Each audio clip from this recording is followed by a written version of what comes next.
Capricorn, para sa iyo ang message na to. Today, November 16. At titignan natin ang kaganapan na sa inyo guys. Ano ba nangyayari sa mga Capricorn at ang iyong sitwasyon.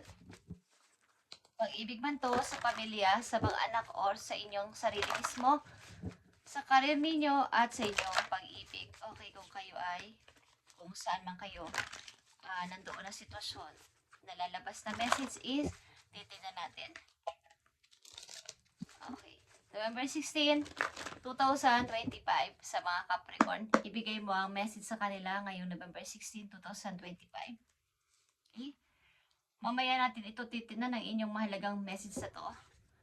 At nandito ang 9 of Michael, guys. Iwasan ang pag-worry.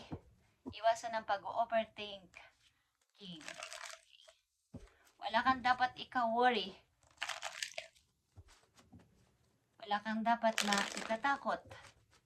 Mag-focus ka sa iyong mga paparating, yung outcome na talagang gusto mo. Okay, kaganapan sa mga Capricorn. Sa kasalukuyan nila, papunta sa future. Sa mga araw na darating, linggo, buwan. Okay? Capricorn, this is for you. Kumusta na kayo guys? Samang kayong lupalop ng mundo andoon is mag-ingat kayo, okay? At malamig na ang panahon. Okay, Ace of Pentacles is here, Capricorn. Mga malalaking offer o malaking offer is magpaparamdam sa inyo. Guys, ito ay opportunity. Ito ay opportunity. Message po yun na mahalaga, death or rebirth is here. Maring may napagtanto kayo sa inyong isip na may pag-asa pa. After kong malugmok dito, hindi ako naka-move on kaagad-agad, meron pang pag-asa banda doon ako nakikita. So, kailangan ko mag-start, madalian na. Okay, ito ay death. Okay? Ito ay Scorpio energy. Meron kayong gusto ulit na i-reveal something na i-restart. After na mga dumating sa buhay ninyo na kayo nalugmok sa ganito, matagal na naka-move on, hindi nakagalaw kaagad, hindi nakapag-desisyon kaagad, Capricorn is, kailangan mo may hanapin o hanapin ang sarili mo. Okay. Mukhang nawawala. Joke lang guys. Okay. So, dito ang The Magician. May kailangan akong umpisahan at hanapan ng mga sagot ang aking mga matagal ng katanungan sa buhay ko. Andito yung maraming pagre-regret, pagbi-blame at paninisi sa sarili. Sometimes, but andito yung gusto ninyong maiba na ang takbo ng buhay ninyo sa mga susunod na araw o buwan o taon. Okay, mahilig ba kayo sa may hood na kasuotan? Okay, magsuot ng may hood. Guys, andito ang 9 of Wands at tama na yung takot ko, yung paglilimita sa sarili ko. Kailangan ko talagang subukan na. Kailangan ko mag-start o mag-restart na. Tama na to, matagal ng pag-i-stack ko dito. Napakatagal na rin ng panahong naka-stack ako. At kailangan na sigurong magpatuloy ako sa buhay. Okay? Kailangan ko na magpatuloy sa buhay, magplanong maghanap ng magandang mapagkakakitaan. Maaring plano nyong naghahanap-hanap kayo sa internet o something na nagbabasa-basa. Saan ba may magandang mapagkakakitaan o lugar na may magandang pasahod, company na may magandang pasahod. At ito na yung guys. Okay? May mag-aalok sa inyo ng magandang opportunity, Ace of Pentacles dito. At ito yung ikakasaya mo. Yeah. Capricorn, tingnan natin na inyong maaaring katanungan sa inyong isip. Mukhang tagal nyo na-stuck sa sitwasyon at siguro tama na to. Tama na tong matagal kong pagka-stuck dito. Ibabaon ko na muna sa limot ang lahat at kailangan kong mag-start. Kailangan kong magpatuloy sa buhay ko. Sayang naman. Sayang naman ang pag-stuck ko dito. Ang tagal-tagal na. Okay? Ano ba mga katanungan nyo sa inyong isip? November 16, 2025. How can I deepen my trust right now? Okay. Yung inyong trust kasi ay parang nawala. Tiwala man yan kay God, tiwala man sa mga tao, tiwala man sa iyo sarili, is para bumaba o nawalan kayo ng confidence sa inyong sarili. Let go of the will. You can trust. You can trust yourself, Capricorn. Trust fully in yourself so that you can deepen your trust in others. Trust create safety, and when we feel safe, we feel unstoppable. Okay.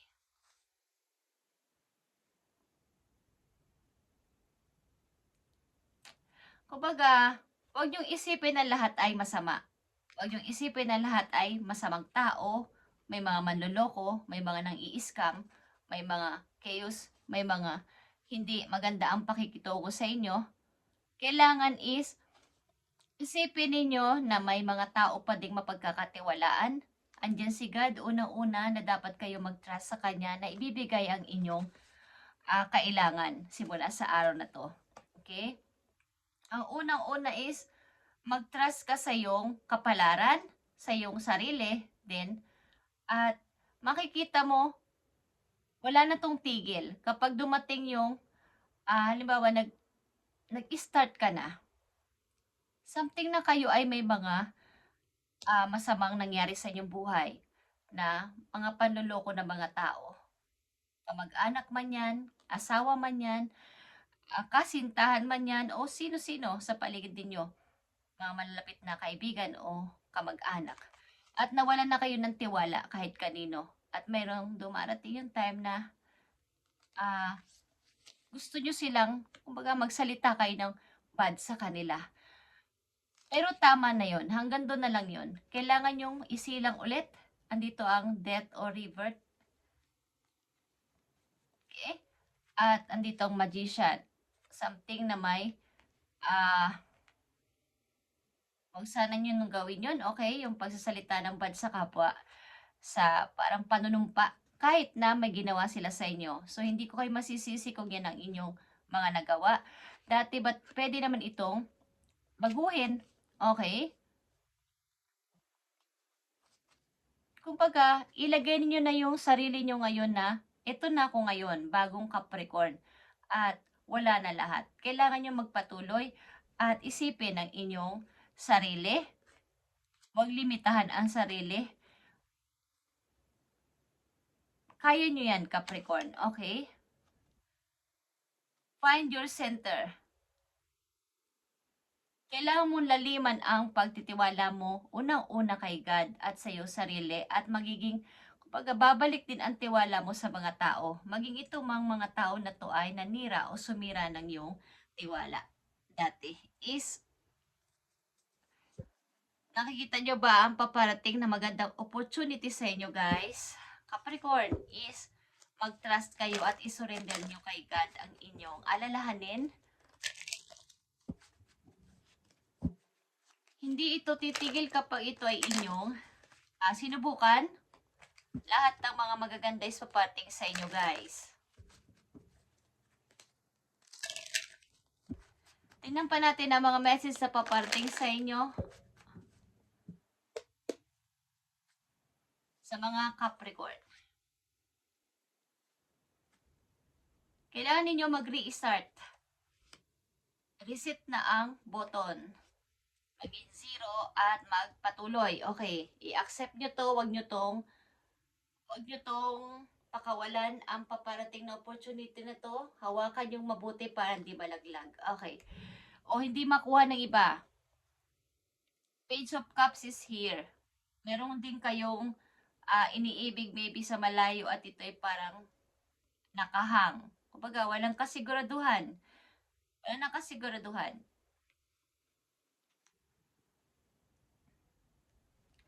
Tingnan natin pa message po yung King of Cups is here. Malakas ito ang Scorpio sa inyong chart. At Sagittarius. Nasa malayong lugar siguro ang inyong iniibig. Tawid dagat. Yeah, guys.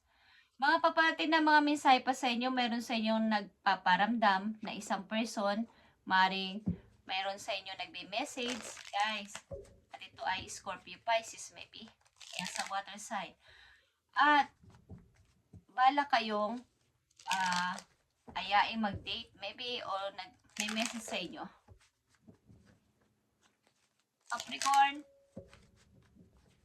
huwag nyo nang sayangin na ang panahon, okay? Sa matagal ninyong pagkaka-stuck at kawalan ng tiwala sa inyong sarili at sa mga tao. Hindi lahat ay pare-pareho naman na kayo ay lulukohin or sasaktan.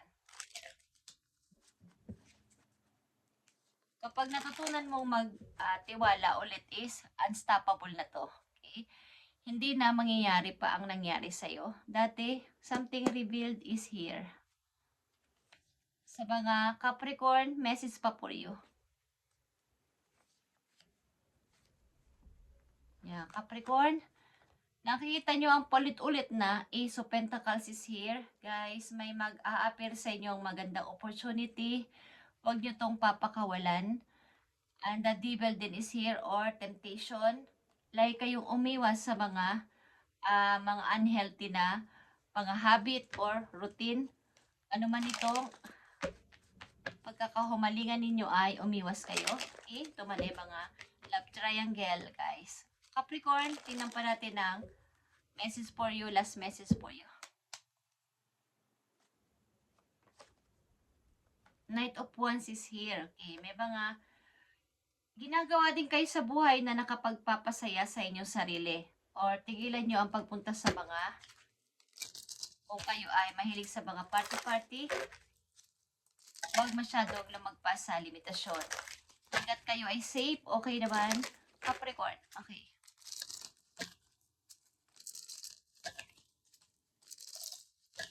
Tingnan pa natin ang mga papating sa iyong message. Dalawang message dito na mahalaga for you. Nine of Wands is here. Okay? Suffering in silence is here.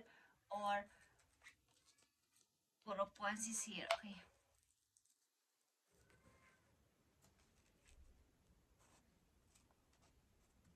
Meron siguro kayong hinihintay na mga o natatakot kayo sa mga mensaheng paparating na maaari magdudulot sa inyo ng trouble. Okay? Maaring kayo ay mayroong hinihintay na mga message galing sa malayo o sa isang tao na para doon kayo mag-i-start kapag nag-message na to sa inyo. Maaring may gusto kayong tao sa malayo at hinihintay ninyo ang kanyang mensahe para kayo ay makapag-start na.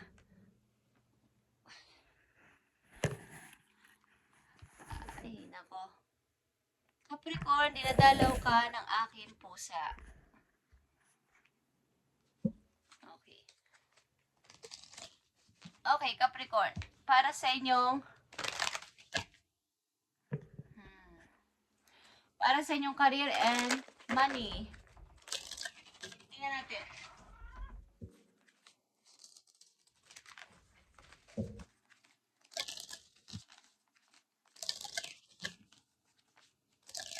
I-start nyo ulit ang pagtitiwala sa inyong sarili, lalo na kay God, at matuto ulit na magtiwala sa mga tao sa paligid. Sa inyong career and money, Capricorn, tingnan natin.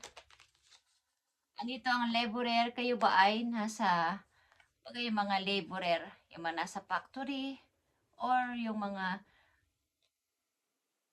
construction, okay? Maintenance, painting, or any type of labor work. Doon ba kayo ngayon nagtatrabaho o ito yung inyong trabaho sa kasalukuyan? Okay. At maaaring ilan sa inyo ay dito nababagay na trabaho o ito inyong hinahanap na trabaho. Kumbaga, sa inyong pagiging isang matyagang trabahador na ito is magkakaroon kayo ng payoff soon. Keep going lang. Okay, Capricorn? Magpatuloy lang sa trabaho na inyong ginagawa sa kasalukuyan o isa sa mga nabanggit ko dito. At magkakaroon ng parang payoff. Okay? Magkakaroon ng award o reward ang inyong ginagawang pagsisikap. Okay, guys? Galing sa inyong company o galing sa inyong boss. Hard work is key. What lasts will never come easily. Magkakaroon ng pagtaas ng sahod, pagtaas ng inyong posisyon sa company, ang inyong mangyayari sa inyo. Iwasan lang ang, kumbaga dito sa inyong message, ang ilan sa inyo ay mayroong matagal ng yung pagkabigo ninyo is hindi nyo makalimutan. Kailangan nyo mag-restart. Kailangan ninyong tanggalin na yung hindi pagtitiwala sa ibang tao, lalo na sa inyong sarili. Okay guys? At ang mahalagang message po andito na. Capricorn, nandito ang Queen of Michael or Queen of Swords. You know exactly what to do. The benefit of experience. A time for your career rather than relationship. Okay. Katulad ng inyong mga message dito, maaaring kayo nawalan ng trust o talagang tiwala na sa tao na nakit sa inyo, matagal na kayong nasaktan at inilagay sa maling sitwasyon. At kailangan nyo mag-restart katulad ng sinabi ko. Maring sa panahon ngayon, Capricorn, ang ilan sa inyo ay nagbubuhay ng mag-isa. Maring hiwalay na kayo sa inyong naging asawa, naging kasintahan, kinakasama man yan. At merong masamang trauma na ibinigay sa inyo ang mga tao na to, ang tao na to. At kayo ay nakafocus ngayon sa career rather than relationship. Okay, sa kasalukuyan. At kaya dito ang, kumbaga, may nanunuyo man sa inyo o may nagkakagusto man sa inyo is parang nakahang. Hindi kayo agad-agad nagtitiwala. Maring, pag pumasok kayo sa relasyon ay nagkakaroon talaga ng unhealthy. Sapagkat,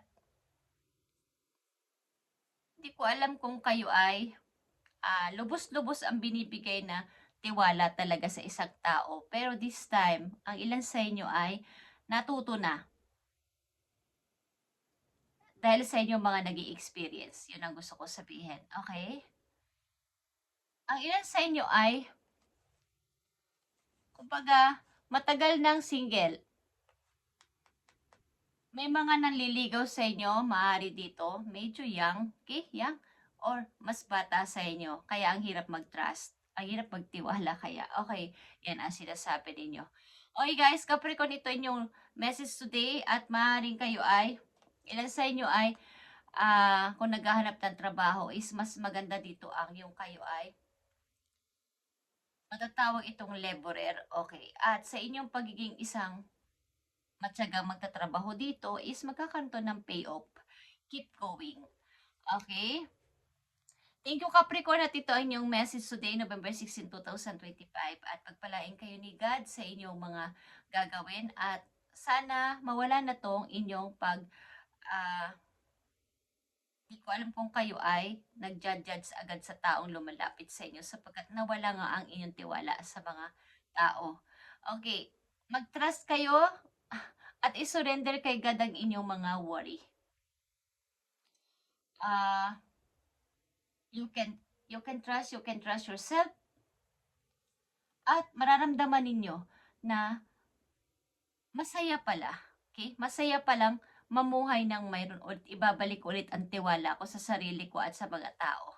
Hindi lahat ay manloloko, okay, Capricorn? At maaaring meron ditong nagpapalipad hangin sa'yo. Maaaring gusto kang ayain kumain sa labas o mag-date. Kaya lang is, tinitingnan mo pa kung kaya ko siyang pagkatiwalaan. Thank you, Capricorn, and God bless.